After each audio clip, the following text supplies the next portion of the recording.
人文访谈节目《硅谷会》，与您相约硅谷，纵论天下。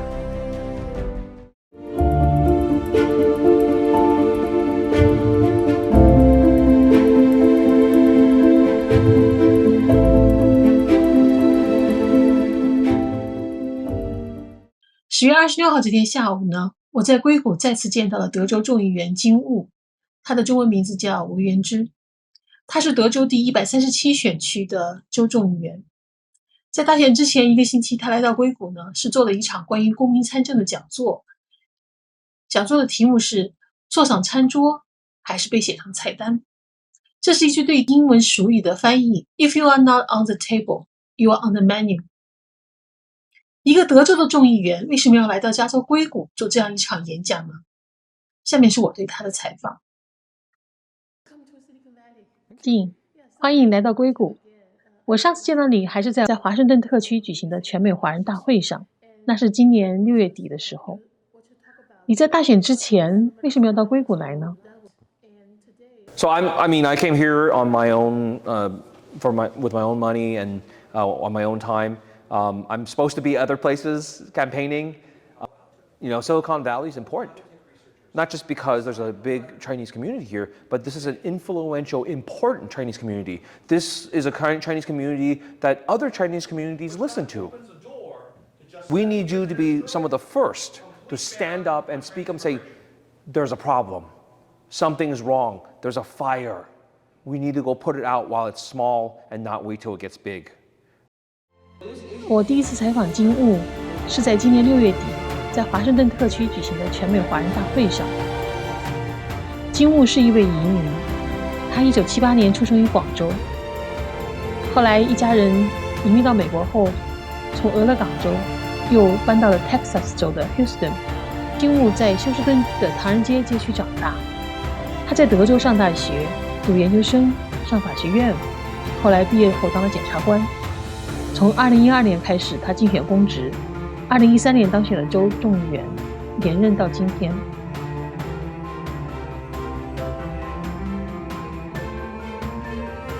从1882年排华法案到今天几十个州制定外国人土地管理办法，你从这100年当中看到了什么？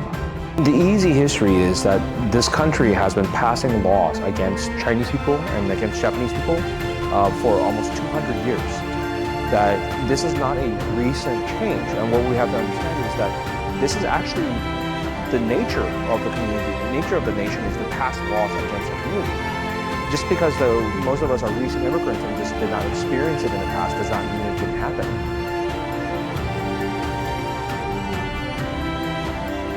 今天很多政客的举动和美国的对华人的这种严峻形势，让我看到似乎排华法案正在以某种形式重新出现，你觉得呢？ That's why I'm doing what I'm doing. That's why I'm trying to warn communities that this is coming, that this public sentiment against Chinese people is coming back up. This country has always been uncomfortable with Asians. It's only recently where people feel a little bit better. But the problem is our communities are growing, and when we grow, it makes people feel uncomfortable again.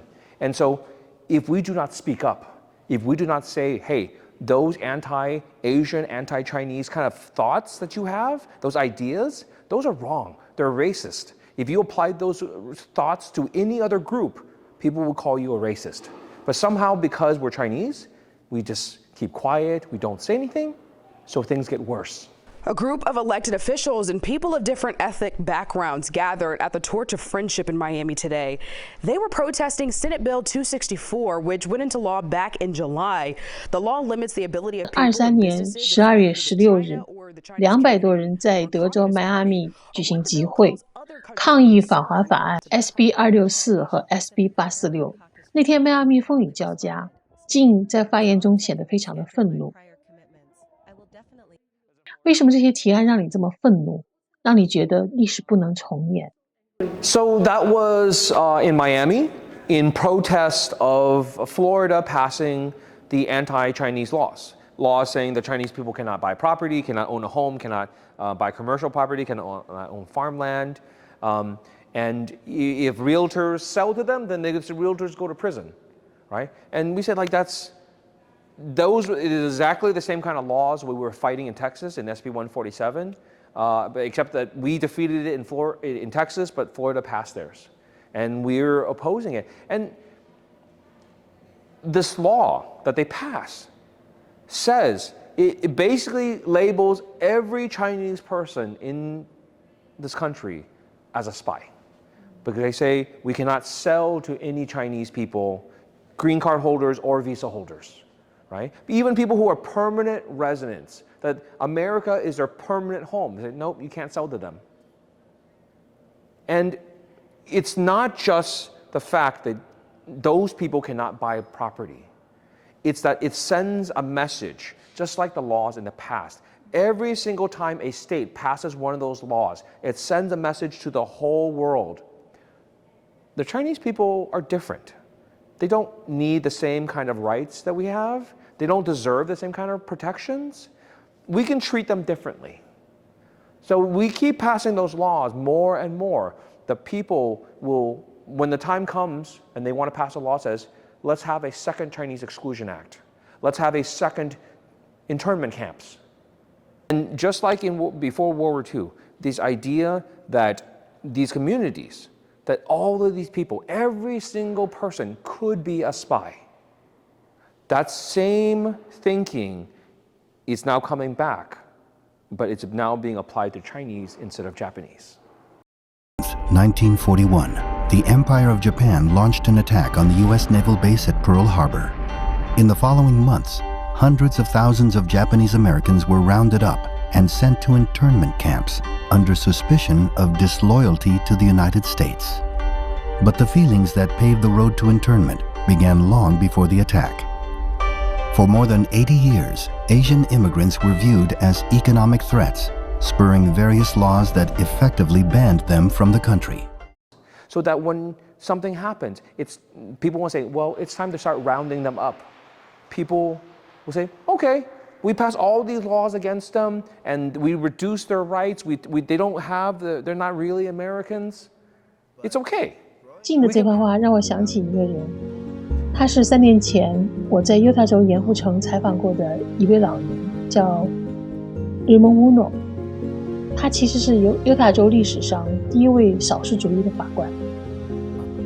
可是当年在珍珠港事件发生以后，1942年的一天，那时候 Raymond 还不到11岁，他们家收到联邦政府的通知，要他们尽快的去到Wyoming的一个地方。小 Raymond 就跟着一家人上了火车，他并不知道火车开到哪里。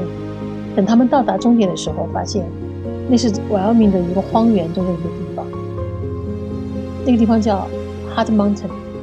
虽然这个名字很好听，但那个地方实际上是一个给日裔美国人设的集中营。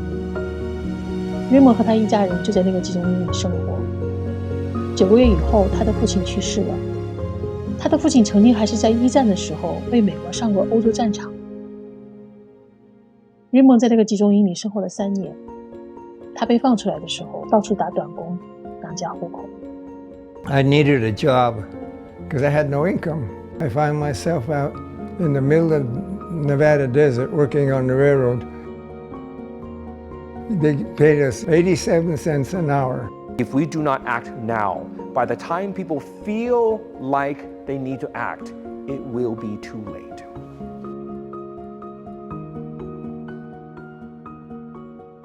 在美国不到250年的历史上，为什么华人这个族群不断的被挑出来，受到歧视和迫害呢？ Here is the greatest problem for the Chinese community. That in the Chinese saying, I don't know the right Chinese for it, but the Chinese are saying the Chinese only sweep their own front step, right? And that mentality, that idea that I just take care of myself, I protect my family, that's it, right? That will lead us to destruction. Because if everybody's only concerned about themselves, everybody is in their own room saying, hey, I don't see any fire, I don't see any fire. By the time the fire comes to them, it will be too late.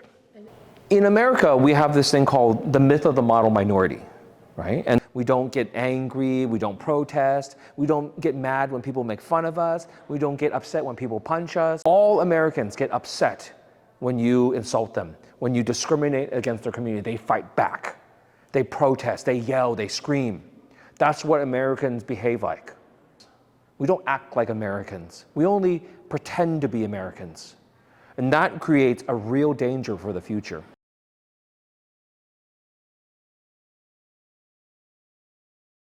硅谷人受教育程度比较高，收入也比较丰厚，他们很多人觉得自己过的生活不错。那在第二波排华浪潮在袭来的时候，他们有可能幸免吗？ People feel like they're not worried about this law because they're powerful, they're rich, they're American citizens, right? But guess what? The Japanese, 80 years ago, they were wealthy, they had power, they had wealth. I mean, they were doing okay. They were American citizens. Did not matter. Because the country had spent all those years passing laws against them, again and again and again, saying, you are different. You are not like real Americans. You do not get the same rights as everyone else. Do you know what happened to all the Japanese wealth, all their power? Do you know what happened after it? After they went to the camps, it was all taken. Everything. Every piece of land, every home, every car, every bank account taken. 今天来硅谷参加活动的人似乎并不多。你觉得你从休斯顿跑来这一趟值得吗？ I mean, that's the whole point of me coming here is because people don't know. And we start the presentation with a history lesson of what has happened in the past. Because what has happened in the past is a direct reflection of what is happening right now. And the problem is, most of this history, not only do Asian people who came in the last 30 years, do they not know this history, but our schools purposely do not teach this history, right? The Chinese Exclusion Act is one tiny little paragraph in a giant textbook, right? The Japanese internment is just one page in a textbook. Most of our history is wiped out, gone.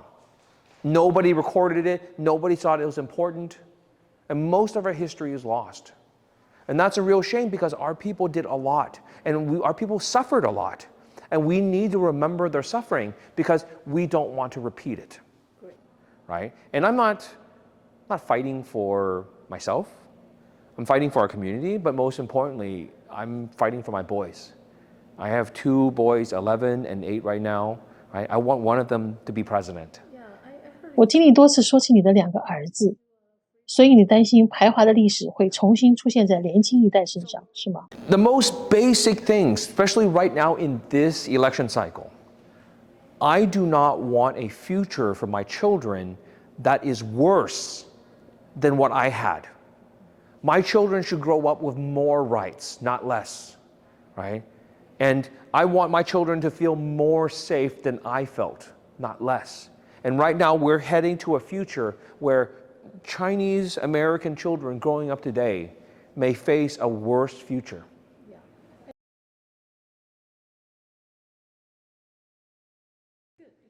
大选投票日越来越近了，华人手中的选票要怎么投，才能保证他们投得准呢？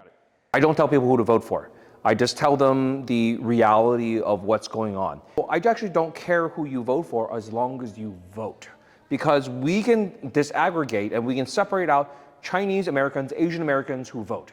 And if we can go to elected officials next year, if they're thinking about passing these types of laws again, we go to them and say, hey, look at all these brand new Chinese American voters in your district. And you did not win by that much. It would be a real shame if all those Chinese votes turned against you. If we, as the Chinese American community, as the Asian community, unite and saying, we will vote based on how people respond to questions about anti-Asian laws, right? If they say they are for them, we vote against them. If they say they oppose them, we vote for them. If we as a whole community unite and are willing to say that, that's incredible power. Because we can be the swing vote in almost any election in America. We have enough Chinese Americans, Asian Americans, we can swing a lot of elections.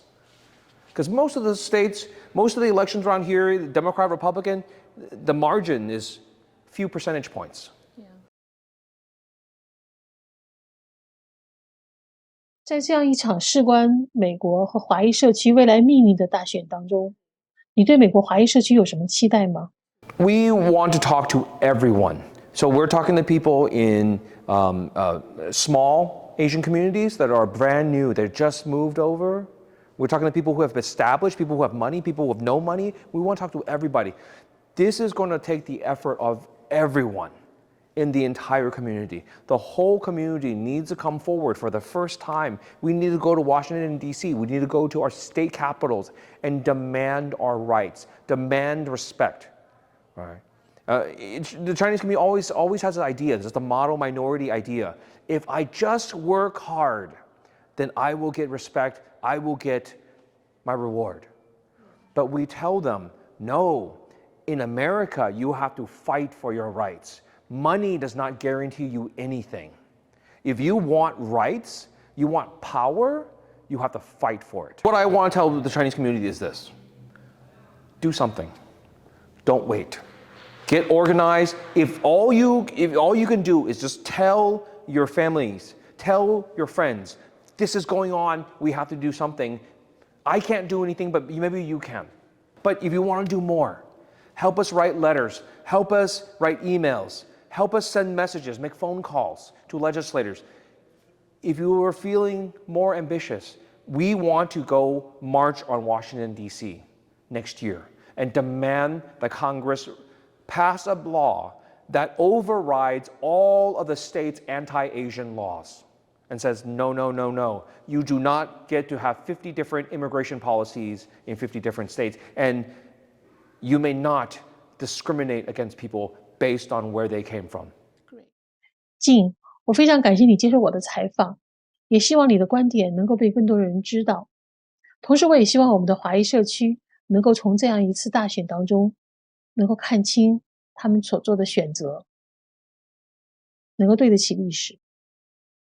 谢谢你。